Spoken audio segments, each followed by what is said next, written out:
Que a graça e a paz de nosso Senhor e Salvador Jesus Cristo esteja conosco nesse momento.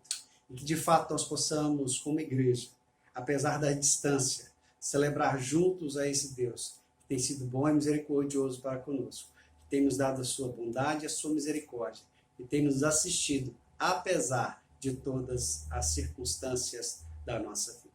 Eu queria convidar você a orar ao Senhor, se preparando para esse momento, rogando ao Senhor que nos fale ao coração e que nos abençoe nesse tempo. Ora ao Senhor. Pai, em nome de Jesus, queremos consagrar esse momento ao Senhor e pedir a Ti, ó Deus, que o Senhor nos fale ao coração e nos permita, ó Pai, nesta oportunidade, ouvir a Tua voz falando ao nosso coração. Que mesmo à distância, mesmo separado da companhia e da comunhão dos nossos irmãos, possamos adorar o Senhor e bendizer o Teu nome pelos Teus poderosos feitos em nossa vida. Abençoa-nos, Pai. É a nossa oração, em nome de Jesus. Amém. Eu queria convidar você a cantar ao Senhor, a celebrar o Senhor, a fazer desse momento de celebração, de exaltação, de adoração, aquele que é o Rei dos Reis, o Senhor dos Senhores. É uma alegria estarmos juntos para nós louvarmos e cultuarmos ao nosso Deus. Você na sua casa, nós aqui em casa, mas nós estamos no mesmo propósito, de louvar e adorar ao nosso Deus. Cantemos ao Senhor, eu sou grato. Eu sou grato por tudo que tenho, tesouro maior desse mundo me foi dado como herança eterna, maior prova de um amor tão profundo. Tenho vida, alegria em todo tempo. Tenho amigos, família, muitos irmãos.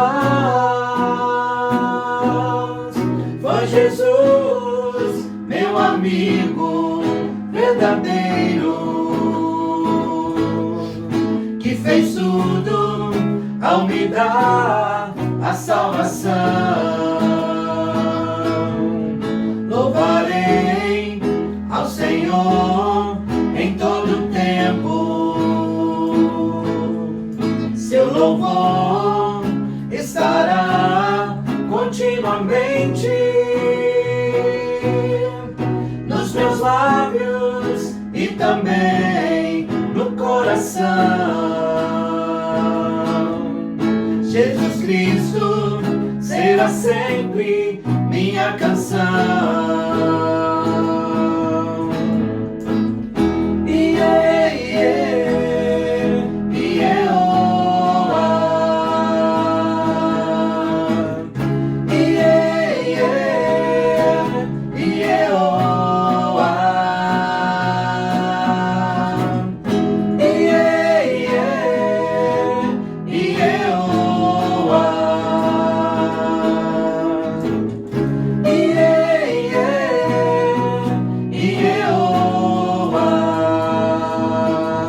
Louvarei ao Senhor em todo tempo.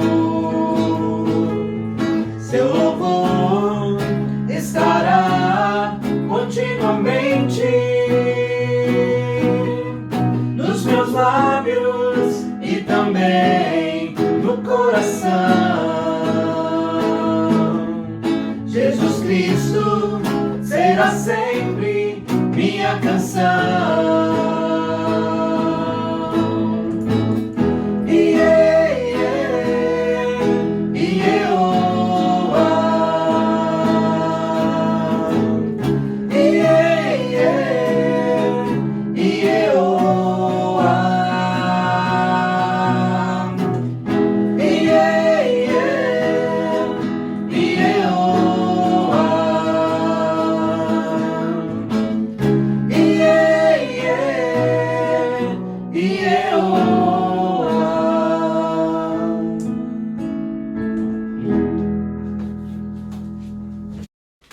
Vamos continuar louvando o nosso Deus, cantando uma canção que se chama Maranata. Se você conhece, cante conosco.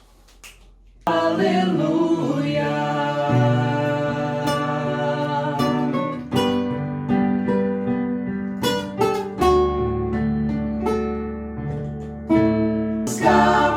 Pra sempre reinará. Aleluia.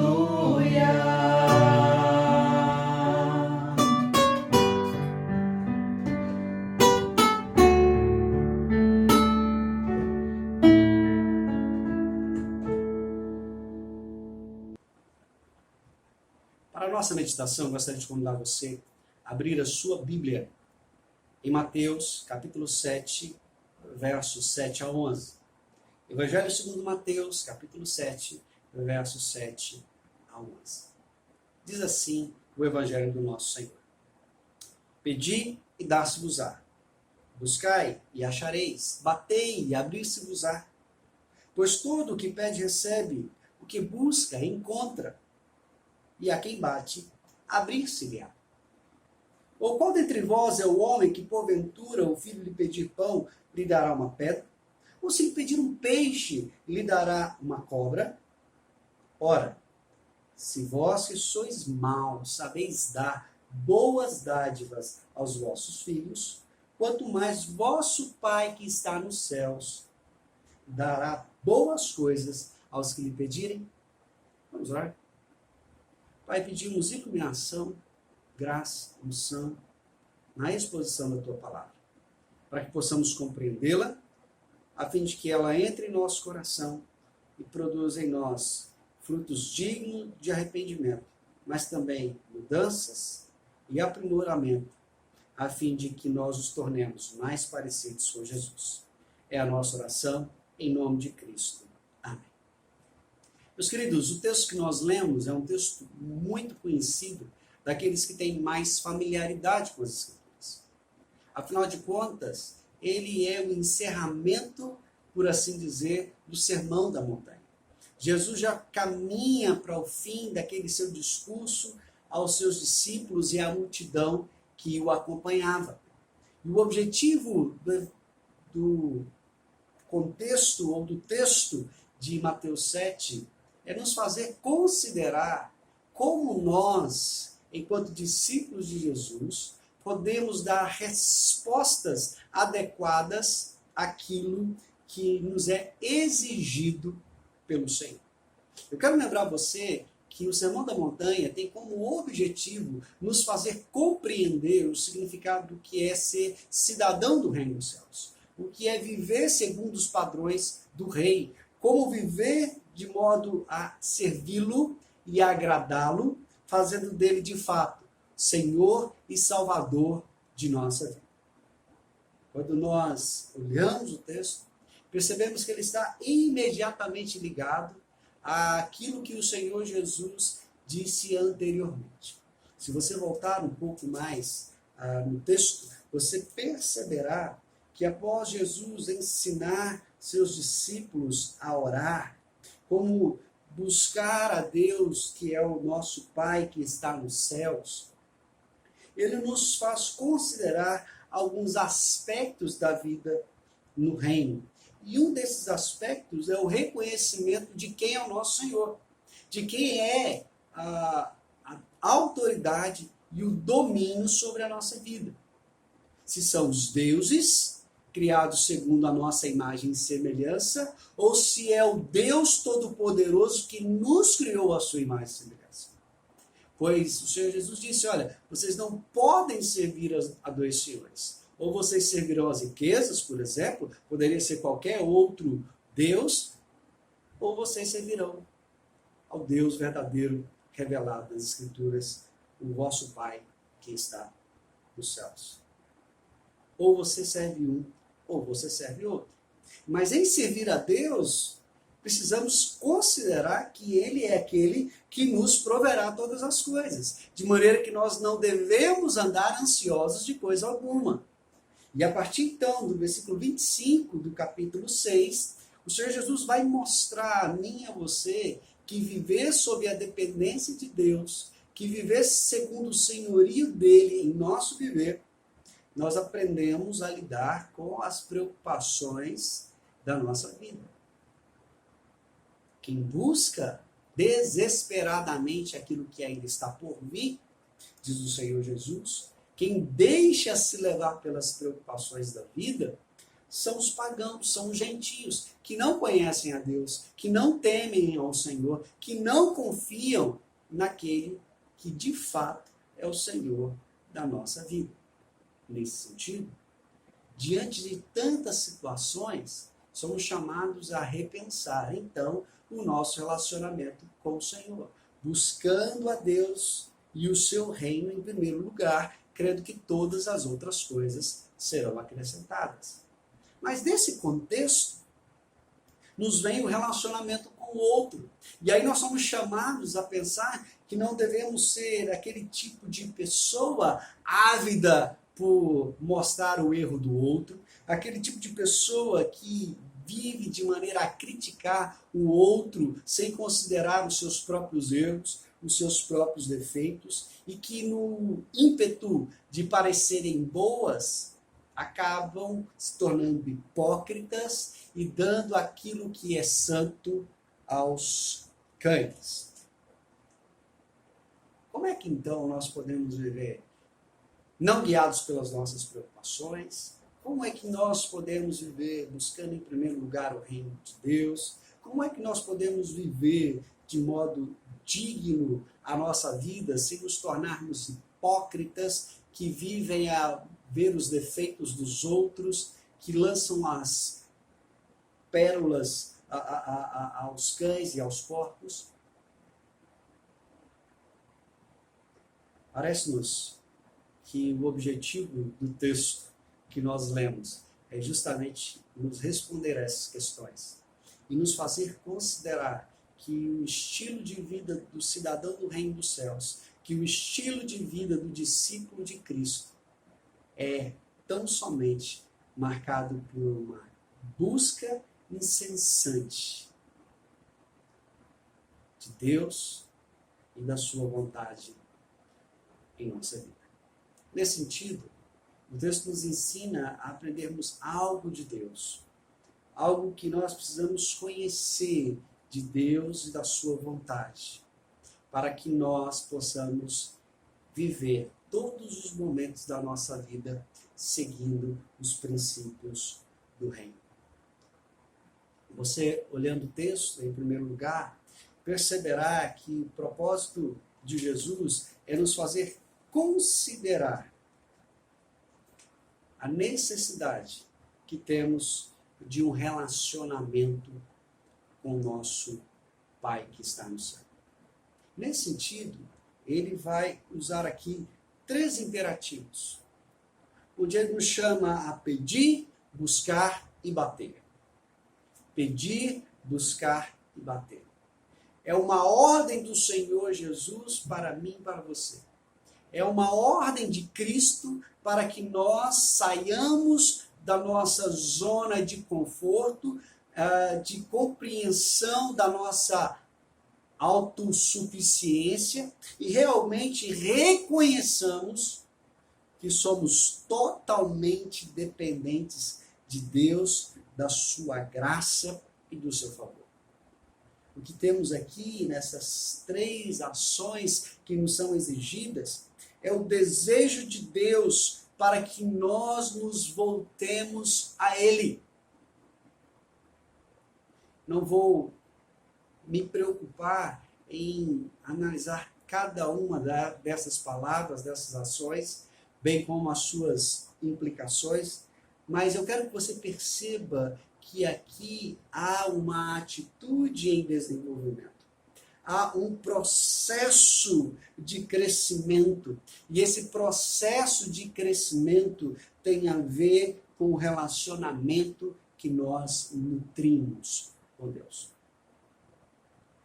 No primeiro momento pedimos, suplicamos, um reconhecimento da nossa necessidade, buscamos, e buscar aqui nos faz pensar num ato, numa atitude deliberada de cada um de nós é em recorrer e em buscar e encontrar algo que possa suprir estas necessidades.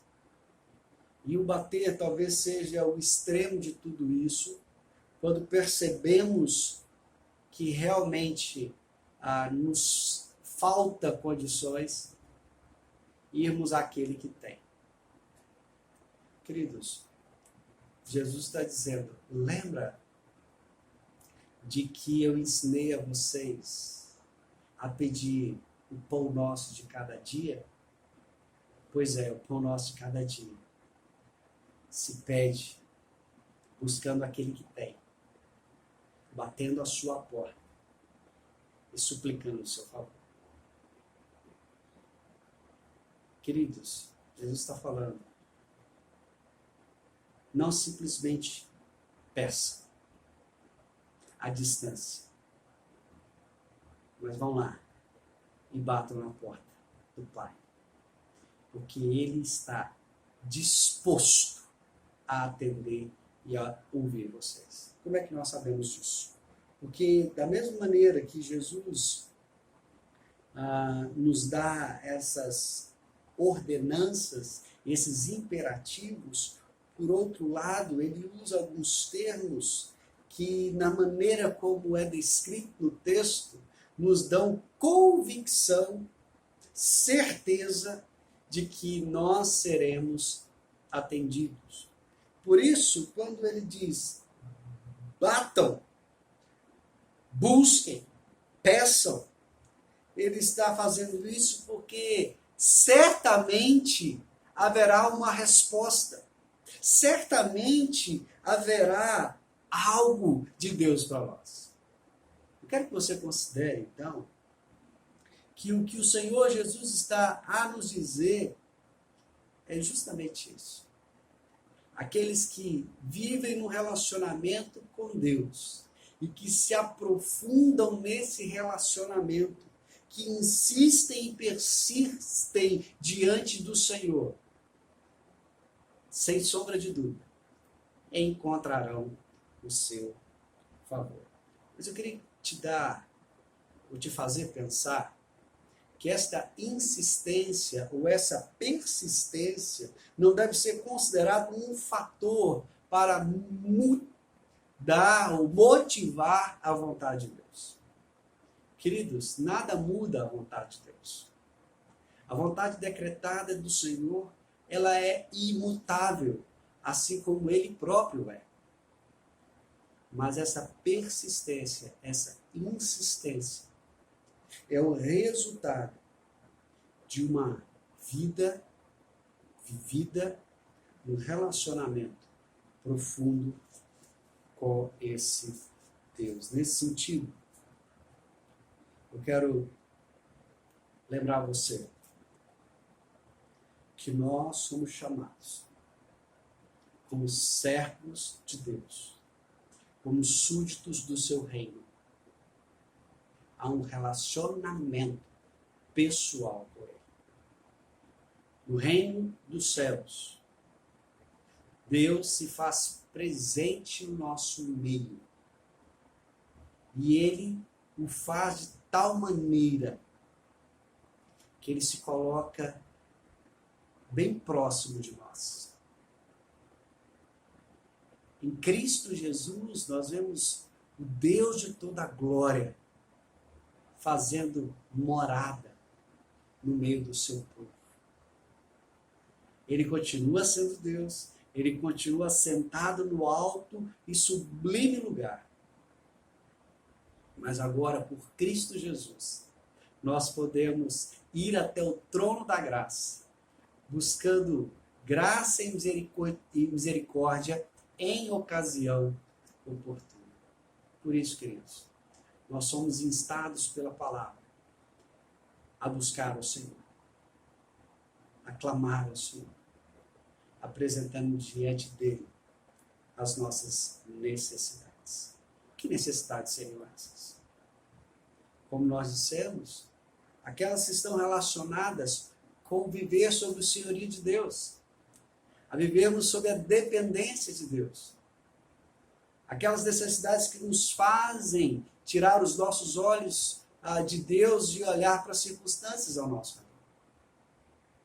Somos chamados a pedir a Deus graça nos nossos relacionamentos. Somos chamados a clamar pelo Senhor que nos molde e nos aperfeiçoe. Nesse sentido, é que o Senhor Jesus disse: busquem o reino em primeiro lugar. Que com certeza, ao fazê-lo, vocês encontrarão a boa, perfeita e agradável vontade de Deus na vida de vocês. Mas eu queria lembrar você que muitos pedem e não recebem. Diz Tiago, no capítulo 4, versos 2 e 3, que isso acontece porque pedimos mal. Pedimos motivados pelo nosso coração. Pedimos motivados pela nossa concupiscência, pelos nossos desejos descontrolados. E por isso é que o Senhor não nos dá, por isso o Senhor não nos atende. Porque queremos simplesmente para o nosso prazer, para o nosso contentamento, e em nada para a glória de Deus. Eu quero lembrar você, então, que João, na sua primeira carta, vai nos dizer que temos confiança em Deus, de que se pedirmos alguma coisa segundo a sua vontade, Ele nos ouve. Confiança tem a ver com a nossa fé em Deus, na sua palavra, tanto nas suas promessas quanto nas suas advertências. Por isso, se nós buscamos a Deus segundo a sua vontade, se nós batemos a sua porta segundo a sua vontade, se nós apresentamos diante dele as nossas questões segundo a sua vontade, ele com certeza nos ouvirá e nos abençoará. O que isso tem para nós hoje? Meus irmãos, nós temos vivido uma situação difícil nos últimos dias. E eu creio que não é novidade para ninguém que não tem sido fácil esse tempo. Existem muitas apreensões em nossa mente. E essas apreensões muitas vezes nos roubam a paz e a alegria do coração. Nós que conhecemos a Deus e temos um relacionamento pessoal com Ele, devemos nos lançar aos seus pés. Antes de requerer das autoridades, antes de pleitear dos políticos ou dos cientistas ou dos pesquisadores alguma resolução para todas essas coisas, somos chamados a nos humilhar diante da potente mão do Senhor. Crendo que o Senhor nos ouvirá. Crendo que o Senhor se voltará para nós. Se Ele nos tem permitido essas circunstâncias, é porque um propósito Ele tem para nós. Por essa razão, então, que nos versos de 9 a 11, Jesus nos reforça a confiança nas promessas de Deus. Quando Ele usa exemplos comuns do dia a dia para nos fazer considerar o amor de Deus e a fidelidade de Deus em cumprir cada um dos seus propósitos em nossa vida. Nesse sentido, o Senhor Jesus usa duas ilustrações. Basicamente, se resumem em uma. Ele diz assim: qual dentre vós é o homem que, se porventura o filho lhe pedir pão, lhe dará pedra? Ou se lhe pedir um peixe, lhe dará uma cobra? Os dois elementos citados por Jesus, o pão e o peixe, estão literalmente associados com a alimentação, com a sobrevivência, com a manutenção da vida. O alimento básico de um galileu, pão e peixe. Jesus está dizendo que todos aqueles homens que ali estavam, por mais que fossem desprovidos de uma santidade, de uma perfeição, ou seja, ainda que fossem pecadores, e ele usa uma expressão dura, vós que sois maus. Ele vai dizer ainda que vocês não sejam dignos do favor e da misericórdia de Deus. Se vocês sabem dar coisas boas aos vossos filhos, quanto mais o vosso Pai que está nos céus. Nenhum homem em sã consciência, nenhum homem que tenha afeição pelos seus, deixará de atender a sua demanda. Nós que somos pais, mães, por vezes somos surpreendidos pelos nossos filhos com pedidos inusitados. Principalmente quando eles são crianças e não compreendem muito bem o valor das coisas. Muitas vezes nós nos vemos entre situações que nos colocam de modo desconfortável diante dos nossos filhos. E aí então precisamos recorrer à sabedoria e precisamos consultar o travesseiro e às vezes até mesmo a conta bancária para conversarmos com a nossa criança, com o nosso filho e lhe dar uma resposta adequada. Queridos, fazemos isso porque amamos os nossos filhos e ainda que não tenhamos recursos para suprir as suas demandas, nós buscamos uma forma de dizer não para elas, de maneira a mostrar a nossa insatisfação, muitas vezes, em não poder atendê-las. Mas veja, o que Deus está dizendo para nós, pela boca do seu Filho, é que Ele está disposto a nos atender em nossas necessidades, a nos ouvir quando nós clamamos a Ele. Ele está disposto a dar boas coisas aos que lhe pedirem. O nosso problema é entender o que são boas coisas. Às vezes, para você, uma boa coisa seria trocar de carro. Talvez para você uma boa coisa seria passar no vestibular ou no concurso público. Talvez uma boa coisa para você seria conseguir efetuar um negócio com determinado cliente a fim de ter uma situação financeira melhor. Meus queridos, as coisas boas a que o texto se refere são justamente aquelas coisas já relatadas no contexto anterior. Ou seja, a provisão das nossas necessidades, o acalmar do nosso coração diante das nossas preocupações, a sabedoria para lidar com as pessoas em nossos círculos de relacionamento. Todas estas coisas são as coisas boas que Deus tem para nós. É fato que na sua providência, Ele pode nos dar um novo emprego, um novo carro, uma nova situação. Ele pode, literalmente, usando a expressão bíblica, mudar a nossa sorte e nos dar uma série de bens temporais, de bênçãos nessa vida.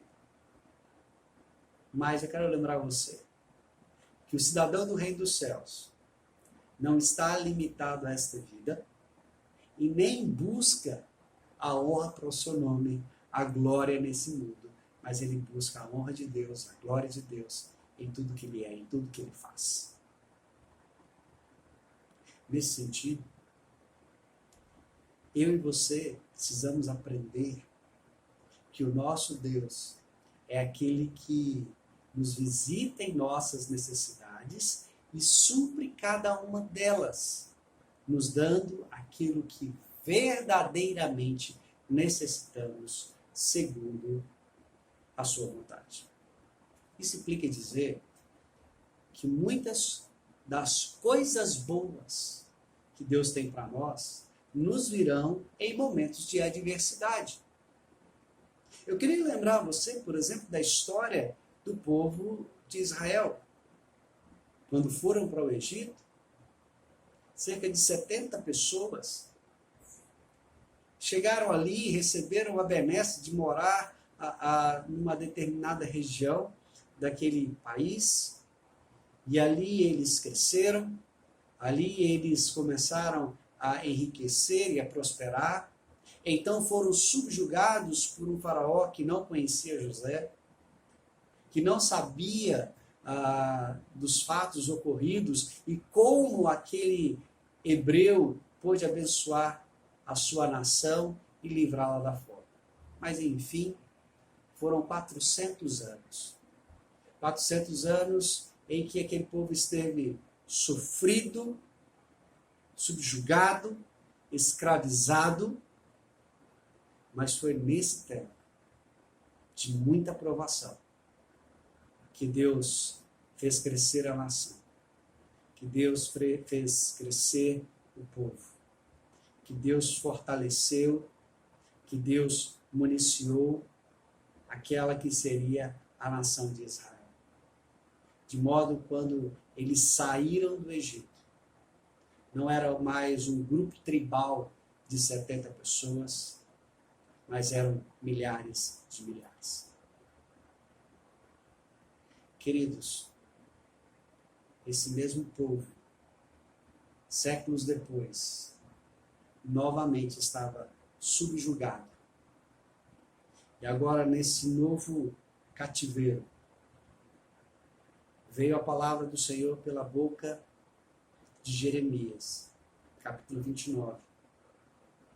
Lembrou aquele povo que Deus tinha um propósito de bênção, de paz e não de mal. Que Deus os faria prosperar naquela terra estranha e depois de 70 anos os levaria de volta à sua nação. O que nós aprendemos com o povo de Israel é que eles receberam coisas boas de Deus, apesar das circunstâncias ruins da vida. Por isso nós precisamos aprender, queridos, que Deus está a nos dar em meio às circunstâncias ruins da vida. Que Deus está a nos abençoar em meio às pandemias, em meio às enchentes, às inundações, os temporais, a seca. Por isso, não olhe as circunstâncias, mas veja o agir de Deus na sua vida. Nesse sentido, a grande questão que está aqui para nós é esta. Que tipo de Deus é o Deus em quem confiamos? Recentemente, conhecido líder de uma comunidade que se diz cristã, disse que um Deus que administra eventos, que tem propósitos insondáveis e que para cumpri-los usa de tragédias, esse Deus é um demônio. Se diz, pastor, lidera um grupo que ele chama de igreja, mas quando ele olha para Deus, ele não vê um Deus, ele vê um demônio. Porque ele não consegue reconhecer a dinâmica de um Deus que, sendo soberano, justo e bom, dentro de toda uma dinâmica, governa e opera e executa a sua vontade, através de circunstâncias que nós chamamos de tragédias. Queridos, Deus está no governo desta pandemia. Deus está no governo da nossa vida. Deus controla a nossa existência. Por essa razão, quando nós vamos até Ele, nós vamos num Deus amoroso, que é capaz de nos atender em meio às mais terríveis situações da vida, suprindo a nossa necessidade e fortalecendo o nosso coração. Sendo assim, eu creio que duas verdades nós precisamos aplicar na nossa vida hoje. A primeira delas, precisamos ser mais humildes. Quando nos aproximamos do Senhor, nós precisamos reconhecer que Ele, apenas Ele, é o nosso maior bem. O salmista, no Salmo 16, o verso de número 2 nos diz: Tu és o meu Senhor, outro bem não possuo, senão a Ti somente. Quando Deus é o Deus da nossa salvação, Ele é suficiente para preencher o nosso coração de alegria, porque nós nos submetemos ao seu poder, ao seu governo, ao seu reinado em nossa vida. Nos relacionamos com Ele, porque cremos que podemos ir até Ele sempre que necessitarmos e bater a sua porta, porque Ele nos ouvirá. Mas também devemos considerar que Deus quer ser glorificado na minha vida e na sua vida. Por essa razão, Ele vai agir na minha vida e na sua vida, segundo o seu propósito. E Ele vai atender cada um deles, para que o nome do Senhor seja glorificado em mim e em você. Nesse sentido, nós nos aproximamos de um Deus que verdadeiramente está atento às nossas necessidades e que conhece cada uma delas e a seu tempo nos visitará. Por isso, queridos, seja humilde em se curvar à majestade e à graça de Deus e buscar misericórdia em todo o tempo. Mas não se esqueça que é através de você, da sua vida, que Ele fará o nome dEle glorificado e conhecido em todas as nações da terra. E que Deus te abençoe, para que essa semana aconteça o que nos acontecer. Você saiba recorrer ao Deus que não conhece limites, sabendo que Ele é a razão final de todas as coisas e é Ele quem dará a palavra final em todas as coisas. Mas reconhecendo que aconteça o que acontecer, Deus há de glorificar o nome dEle na sua vida. Por isso, peça. Por isso, busque. Por isso, bata. Porque o Senhor, nosso Deus, nosso Pai que está nos céus, nos dará boas coisas a despeito das circunstâncias. Que Ele nos abençoe.